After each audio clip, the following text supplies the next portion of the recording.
ರೈತರ ಹೋರಾಟ ಯಶಸ್ವಿಯಾಗಲಿ.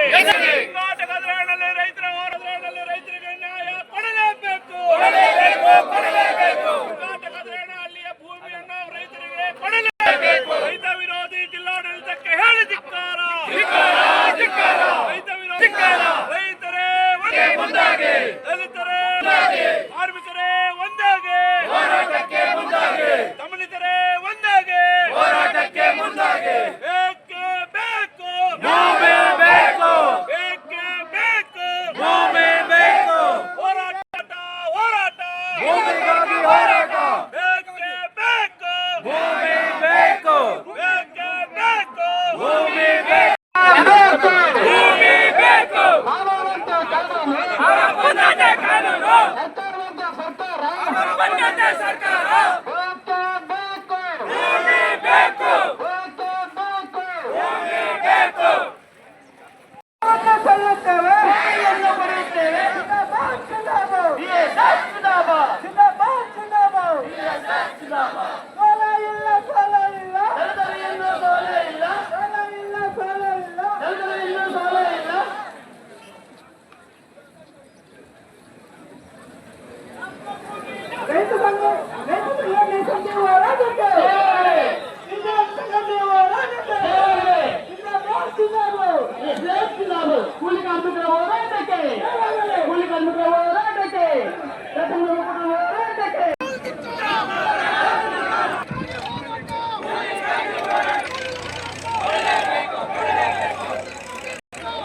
ಸರ್ಕಾರವೇ ಕಾನೂನುಬದ್ಧವಾಗಿ ಕಿಮ್ಮತ್ತು ತೆಗೆದುಕೊಂಡು, ಅಂದರೆ ರೈತರಿಗೆ ಇವರು ಬಗೆಹರಿಕೆ ಮಾಡಿಕೊಂಡಿದ್ದ ರೈತರ ಹತ್ರ ಒಂದಷ್ಟು ಶುಲ್ಕವನ್ನ ತೆಗೆದುಕೊಂಡು, ಹಣವನ್ನ ತೆಗೆದುಕೊಂಡು ಭೂ ಮಂಜೂರು ಮಾಡಿರುವಂತ ಜಮೀನನ್ನ ಇವತ್ತು ಅರಣ್ಯ ಇಲಾಖೆಯವರು ಬಂದು ನಮ್ಮದು ಅಂತ ಹೇಳ್ತಿರುವಾಗ ಅದು ನಿಮ್ಮದಲ್ಲ ಅಂತ ಇಲ್ಲಿಯ ಜಿಲ್ಲಾಧಿಕಾರಿ ಅವರೇ ಸ್ವತಃ ಹೇಳ್ತಾ ಇದ್ರು. ಈ ಜಿಲ್ಲಾಧಿಕಾರಿಗಳು ಮತ್ತೆ ಜಿಲ್ಲಾಡಳಿತದ ಸರ್ಕಾರಿ ಕಂದಾಯ ಇಲಾಖೆ ಅಧಿಕಾರಿಗಳು ಯಾವ ರೀತಿ ಪುಕ್ಕಲರು ಮತ್ತು ಅದಕ್ಷರು ಬೇಜವಾಬ್ದಾರಿತನ ಇರೋರು ಇದ್ದಾರೆ ಅಂದ್ರೆ, ಅರಣ್ಯ ಇಲಾಖೆಗೆ ಅದು ನಮ್ಮ ಭೂಮಿ ಕಂದಾಯ ಇಲಾಖೆಗೆ ವ್ಯಾಪ್ತಿಗೆ ಒಳಪಟ್ಟಿದ್ದು, ನಾವು ಮಂಜೂರು ಮಾಡಿದ್ದೀವಿ, ಇದು ನಿಮ್ಮ ವ್ಯಾಪ್ತಿಗೆ ಬರೋದಿಲ್ಲ ಅಂತ ಕಂದಾಯ ಇಲಾಖೆ ಅಧಿಕಾರಿಗಳನ್ನ ಕರೆಸಿ ಅವರಿಗೆ ದಾಖಲೆಗಳನ್ನ ತೋರಿಸುವಂತ ಯಾವ ಧೈರ್ಯವನ್ನು ಇವರು ಮಾಡ್ತಾ ಇಲ್ಲ. ಅದಕ್ಕಾಗಿಯೇ ಇವತ್ತು ಆ ದಾಖಲೆಗಳನ್ನ ಇಟ್ಟುಕೊಂಡು ಇವತ್ತು ಅಲ್ಲಿ ಕೇವಲ 60-65 ಎಕರೆ, ಆದ್ರೆ ಒಂದು 70 ದಿವಸಗಳಿಂದ ಆ ಭಾಗದ ರೈತರು ಧರಣಿ ಕೂತಿದ್ದಾರೆ. ಆದ್ರೆ ಆ 35-40 ಕುಟುಂಬಗಳ ಪರವಾಗಿ ಇಲ್ಲಿ ನೂರಾರು ಸಾವಿರಾರು ಜನ ಇವತ್ತು ಇದು ಅನ್ಯಾಯ, ಇದಕ್ಕೆ ನಾವು ಅವಕಾಶ ಕೊಡೋದಿಲ್ಲ ಅಂತ ಬಂದಿದ್ದಾರೆ. ಆದ್ರೆ ದುರದೃಷ್ಟ ಏನು ಅಂದ್ರೆ, ಆಗ್ಲಿ ನಮ್ಮ ಬಂಧುಗಳು ಹೇಳ್ತಾ ಇದ್ರು, ಇಲ್ಲಿರುವಂತ MLA ಅಲ್ಲಿ ಹೋಗಿ ಧರಣಿ ಕೂತಿರೋರ ಹತ್ರ ಮಾತಾಡುವಂತಹ ಒಂದು ಕಾಳಜಿ ಇಲ್ಲ, MP ಗೆ ಕಾಳಜಿ ಇಲ್ಲ, ಜಿಲ್ಲಾಧಿಕಾರಿಗಳು ಮಾತನಾಡಿಸ್ತಾ ಇಲ್ಲ ಅಂತ ಹೇಳಿ. ಆದರೆ ಇವತ್ತು ಆ ರೈತರ ಪರವಾಗಿ, ಆ ಸಂತ್ರಸ್ತರ ಪರವಾಗಿ ಬೇರೆ ಬೇರೆ ಭಾಗಗಳಿಂದ ಬಂದಿರುವಂತಹ ಸಾವಿರಾರು ಜನ, ಇಲ್ಲಿರುವಂತಹ ಜನರಷ್ಟೇ ಸಮಾನವಾಗಿ ಪೊಲೀಸರಿದ್ದಾರೆ ಅಂತ ಅನ್ನಿಸ್ತಾ ಇದೆ. ಈ ತರಹದ ಭಯಭೀತ ವಾತಾವರಣ, ಆತಂಕ ಉಂಟು ಮಾಡುವಂತ ವಾತಾವರಣವನ್ನ ಸೃಷ್ಟಿ ಮಾಡೋದಕ್ಕೆ ಜಿಲ್ಲಾಡಳಿತ ಯಾವತ್ತೂ ಮುಂದಾಗಬಾರದು. ಇದು ಪ್ರಜೆಗಳ ಸರ್ಕಾರ, ಪ್ರಜಾಡಳಿತ, ಪ್ರಜಾಪ್ರಭುತ್ವ. ಇದು ಯಾವುದೋ ಒಬ್ಬ ರಾಜಂದೋ ಸರ್ವಾಧಿಕಾರಿದೋ ಸೇನಾಡಳಿತವೋ ಇರುವಂತಹ ತೊತ್ತುಗಳು ಪ್ರಜೆಗಳಾಗಿರುವಂತಹ ಆಡಳಿತ ಸರ್ಕಾರ ಅಲ್ಲ. ಇದು ಪ್ರಜಾಪ್ರಭುತ್ವ. ವಿಧುರಾಶ್ವತ್ಥದಲ್ಲಿ 1936ರಲ್ಲಿ ಅಥವಾ 39ರಲ್ಲಿಯೋ ಆವತ್ತೇನೆ ಸುಮಾರು 11 ಜನ ಅಧಿಕೃತವಾಗಿ ಹುತಾತ್ಮರಾದದ್ದು. ಮೈಸೂರು ರಾಜರ ಪೊಲೀಸರ ಗುಂಡೇಟಿಗೆ ಅವರು ಎದುರು ನಿಂತು ಗುಂಡು ತಿಂದು ಹುತಾತ್ಮರಾದಂತಹ ಜನರ ನಾಡು ಈ ಚಿಕ್ಕಬಳ್ಳಾಪುರ ಜಿಲ್ಲೆ. ಹಾಗಾಗಿ ಇವತ್ತು ಅದು 35 ಜನ ಇರಬಹುದು ಇಲ್ಲಿ ಕುಟುಂಬಗಳು ಸಂತ್ರಸ್ತರು, ಆದರೆ ಒಬ್ಬೊಬ್ಬರಿಗೆ 20-50 ಜನರ ರೀತಿಯಲ್ಲಿ ಇಲ್ಲಿ ಜನ ಬಂದಿದ್ದಾರೆ. ಅದನ್ನ ಗಮನಿಸಿಕೊಂಡು ಜಿಲ್ಲಾಡಳಿತ ಈ ಕೂಡಲೇ ಶಾಂತಿಯುತವಾಗಿ, ಅಹಿಂಸಾತ್ಮಕವಾಗಿ ಅಂಬೇಡ್ಕರ್ ಅವರ ಆದರ್ಶದಲ್ಲಿ, ಮಹಾತ್ಮ ಗಾಂಧೀಜಿಯವರ ಆದರ್ಶದಲ್ಲಿ ಈ ಹೋರಾಟಕ್ಕೆ ಮುಂದಾಗಿರುವ ಜನರನ್ನ, ಅವರು ರೈತರನ್ನ ಕರೆದುಕೊಂಡೋಗಿ ಜಮೀನಿಗೆ ಬಿಡುವಂತ ಸಂದರ್ಭದಲ್ಲಿ ಅಂತಹದಕ್ಕೆ ಅರಣ್ಯ ಇಲಾಖೆ ಅಧಿಕಾರಿಗಳೇನಾದರೂ ಅಡ್ಡ ಬಂದರೆ ಅವರನ್ನ ನಿರ್ಬಂಧಿಸೋದಿಕ್ಕೆ ಮಾತ್ರ ಪೊಲೀಸ್ ವ್ಯವಸ್ಥೆ ಇರಬೇಕೇ ಹೊರತು, ಇಲ್ಲಿ ಬಂದಿರುವಂತ ರೈತರ ಪರವಾಗಿ ಪೊಲೀಸರು ನಿಂತು ರೈತರಿಗೆ, ಇಲ್ಲಿ ಬಂದಿರುವಂತ ಹೋರಾಟಗಾರರಿಗೆ ರಕ್ಷಣೆ ಕೊಡಬೇಕಾದಂತ ಕೆಲಸವನ್ನ ಪೊಲೀಸರು ಮಾಡಬೇಕು ಅಂತ ನಾನು ಅವರಲ್ಲಿ ವಿನಂತಿ ಮಾಡ್ತೀನಿ.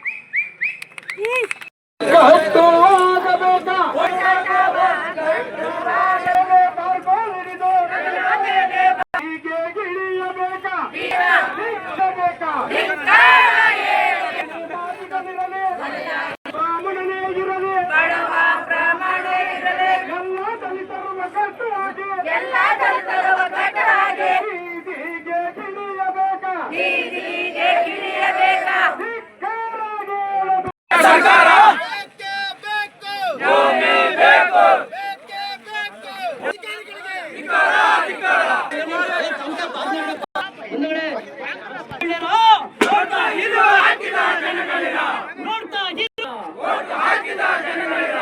ಎಲ್ಲರಿಗೂ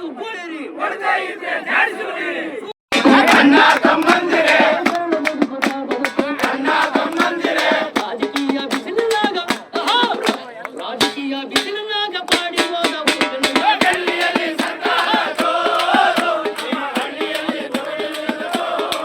ಒಬ್ಬರನ್ನ ಅಪಾಯಿಂಟ್ಮೆಂಟ್ ಮಾಡ್ತಾರೆ. ಸೆಕ್ಷನ್ 4 ಸೆಟ್ಲ್ಮೆಂಟ್ ಆಫೀಸರ್ ಬಂದಿದ್ದಾರೆ. 3 ತಿಂಗಳು ಟೈಮ್ ಕೊಟ್ಟು ಈ ಸರ್ವೆ ನಂಬರ್ ನಲ್ಲಿ ಇನ್ಕ್ಲೂಡಿಂಗ್ 67ರಲ್ಲೂ ಕೂಡ ಯಾರಾದ್ರೂ ತಕರಾರಿದ್ರೆ ನೀವೆಲ್ಲ ಬಂದು ಅರ್ಜಿಗ ಈ ಸರ್ವೆ ನಂಬರ್ ನಲ್ಲಿ ಯಾರಾದ್ರೂ 10 ಬಾಧ್ಯತೆಗಳಿದ್ರೆ ನೀವೆಲ್ಲ ಬಂದು ಸೆಟ್ಲ್ಮೆಂಟ್ ಆಫೀಸರ್ ಮಾಡಿದ್ದಾರೆ. ವಿಚಾರಣೆ ನಂತರ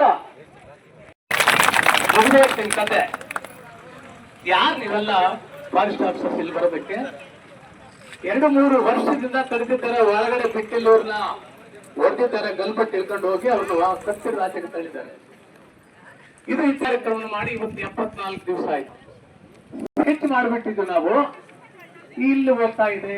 ಸಿಂಗಾಟ ಕದರಿನಲ್ಲಿ ರೈತರಿಗೆ ನ್ಯಾಯಯುತವಾಗಿ ಸರ್ಕಾರದ ನಿಯಮಗಳ ಪ್ರಕಾರ ಏನು ಹಂಚಿಕೆ ಮಾಡಿರ್ತಕ್ಕಂಥ ಭೂಮಿ ಇದೆಯೋ ಅವರ ಭೂಮಿಯನ್ನು ಅವರು ಕೊಡಬೇಕು. ಅಲ್ಲಿ ನಾವು ಉಳುಮೆ ಮಾಡ್ತೀವಿ, ನಮ್ಮ ಆ ರೈತರ ಭೂಮಿಗೆ ಅವರನ್ನು ಬಿಡ್ತೀವಿ ಅಂತಕ್ಕಂಥ ಒಂದು ಕರೆಯ ಮೇರೆಗೆ ಒಂದು ಹೋರಾಟವನ್ನು ನಾವೆಲ್ಲರೂ ಸೇರಿ ಹಾಕೊಂಡ್ರೆ ಬಹುಶಃ ನಾನು ನೋಡಿಲ್ಲ ಇಷ್ಟೊಂದು ಪೊಲೀಸರು ಬಂದಿದ್ದಾರೆ. ಯಾವ ಉದ್ದೇಶಕ್ಕೆ ಬಂದ್ರು? ಇಷ್ಟು ಪೊಲೀಸರು ಜಮಾ ಆಗ್ಲಿಕ್ಕೆ ಸಾವಿರಾರು ರೂಪಾಯಿ ಖರ್ಚು, ಅದು ಸಾರ್ವಜನಿಕರ ದುಡ್ಡು. ಸಾರ್ವಜನಿಕರ ದುಡ್ಡನ್ನು ಬೇಯಿಸಿ ರೈತರನ್ನು ಉಡುಮೇಲು ಮಾಡ್ತಕ್ಕಂಥ, ತುಳಿತಕ್ಕಂಥ, ರೈತರ ಮಧ್ಯೆ ಭೀತಿಯನ್ನು ಸೃಷ್ಟಿ ಮಾಡ್ಲಿಕ್ಕೋಸ್ಕರ ಇವತ್ತು ಪೊಲೀಸ್ ಇಲಾಖೆಯನ್ನು ಮುಂದೆ ಮಾಡಿ ಚೂ ಬಿಟ್ಟು 144 ಸೆಕ್ಷನ್ ಅನ್ನು ಜಾರಿ ಮಾಡಿ ಇವತ್ತು ಈ ಹೋರಾಟವನ್ನು ದಮನ ಮಾಡಲಿಕ್ಕೆ ಇವತ್ತು ಮುಂದಾಗಿದೆ ಜಿಲ್ಲಾಡಳಿತ. ನಾವು ಕೇಳ್ತಾ ಇದ್ದೀವಿ, ನಾವೇನ್ ತಪ್ಪು ಮಾಡಿದೀವಿ? ಯಾವ ಸರ್ಕಾರದ ನಿಯಮಗಳನ್ನು ವಿರೋಧ ಮಾಡಿದೀವಿ? ಎಲ್ಲಿ ನಾವು ತೊಂದರೆ ಕೊಟ್ಟಿದ್ದೀವಿ? ನಾವು ಕೊಟ್ಟಿಲ್ಲ. ಇದೇ ಕಂದಾಯ ಇಲಾಖೆ 1972ರಲ್ಲಿ ಹಂಚಿಕೆ ಮಾಡಿರ್ತಕ್ಕಂಥ ಭೂಮಿ ಏನಿದೆ 72ನೇ ಇಸ್ವಿಯಿಂದ ಉಳುಮೆ ಮಾಡಿ ಜೀವನ ಮಾಡ್ತಾ ಇರ್ತಕ್ಕಂಥ ರೈತರನ್ನು ಅವರ ಭೂಮಿಗೆ ಅವರನ್ನು ನಾವು ಬಿಡ್ತೀವಿ ಅಂತಕ್ಕಂಥ ಒಂದೇ ಕಾರಣಕ್ಕೆ ಇಷ್ಟು ಜನ ಪೊಲೀಸರನ್ನು ಬಿಟ್ಟಿದ್ದೀರಲ್ಲ, ಇವತ್ತು ಇದ್ರ ಬಗ್ಗೆ ಏನ್ ಹೇಳ್ತೀರಾ ಅಂತಕ್ಕಂಥದ್ದನ್ನು ಜಿಲ್ಲಾಡಳಿತವನ್ನು ಪ್ರಶ್ನೆ ಮಾಡ್ತಾ ಇದೀವಿ. ಇವತ್ತು ಮಾನ್ಯ ಜಿಲ್ಲಾಧಿಕಾರಿಗಳು ಹೇಳ್ಬೇಕು, ನೀವೇ ಕೊಟ್ಟಿರ್ತಕ್ಕಂಥ ಜಮೀನು ಎಲ್ಲ ದಾಖಲೆ ನಮಗಿದೆ. ಅರಣ್ಯ ಇಲಾಖೆಗೆ ಯಾವುದೇ ದಾಖಲೆ ಸರಿಯಾದಂತದಿಲ್ಲ. ಬಡ ರೈತರು, ದಲಿತರು ಅಂತೇಳಿ, ನಿರ್ಗತಿಕರು ಅಂತೇಳಿ, ಅವ್ರು ಯಾರು ಅವ್ರ ಸಪೋರ್ಟ್ ಇಲ್ಲ ಅಂತೇಳಿ ಇವತ್ತು ಅರಣ್ಯ ಇಲಾಖೆಗೆ ಪರವಾಗಿ ಇಷ್ಟೊಂದು ಆಡಳಿತ ಯಂತ್ರವನ್ನು ದುರುಪಯೋಗ ಮಾಡಿದ್ದೀರಲ್ಲ, ಇದು ಪ್ರಜಾಪ್ರಭುತ್ವದ ಸಂಕೇತವೇ ಅಂತಕ್ಕಂಥದ್ದನ್ನು ನಾವು ಇವತ್ತು ಪ್ರಶ್ನೆ ಮಾಡ್ತಾ ಇದ್ದೀವಿ. ಬಂಧುಗಳೇ, ಇವತ್ತು ನಾವು ಅರ್ಥ ಮಾಡ್ಕೋಬೇಕಾಗಿದೆ. ಇವತ್ತು ಜಿಲ್ಲಾಡಳಿತ ಇವತ್ತು ಬಡವರ ಪರವಾಗಲಿ, ರೈತರ ಪರವಾಗಲಿ, ಜನಸಾಮಾನ್ಯರ ಪರವಾಗಲಿ ಅವರ ಪರವಾಗಿ ಆಲೋಚನೆ ಮಾಡ್ತಾ ಇಲ್ಲ. ಇವತ್ತು ಮಾನ್ಯ ಜಿಲ್ಲಾಧಿಕಾರಿಗಳು, ಕಂದಾಯ ಇಲಾಖೆ ಮುಂದೆ ಬಂದದು ಕಂದಾಯ ನಾವು ಕೊಟ್ಟಿರೋದು ರೈತರಿಗೆ ಹಕ್ಕುಪತ್ರ ಅಂತ ಹೇಳಿ ಒಂದು ಮಾತು ಹೇಳಿದ್ರೆ ಅರ್ಧ ಗಂಟೆಯಲ್ಲಿ ಸಮಸ್ಯೆ ಪರಿಹಾರ ಆಗುತ್ತೆ. ಅರಣ್ಯ ಇಲಾಖೆ ಅಧಿಕಾರಿಗಳಿಗೆ ಬೇಕೇ ಬೇಕು, ಬೇಕೇ ಬೇಕು, ಬೇಕೇ ಬೇಕು. ಯಾತಕ್ಕಾಗಿ ಹೋರಾಟ? ಯಾತಕ್ಕಾಗಿ ಹೋರಾಟ? ಬೇಕೇ ಬೇಕು, ಬೇಕೇ ಬೇಕು.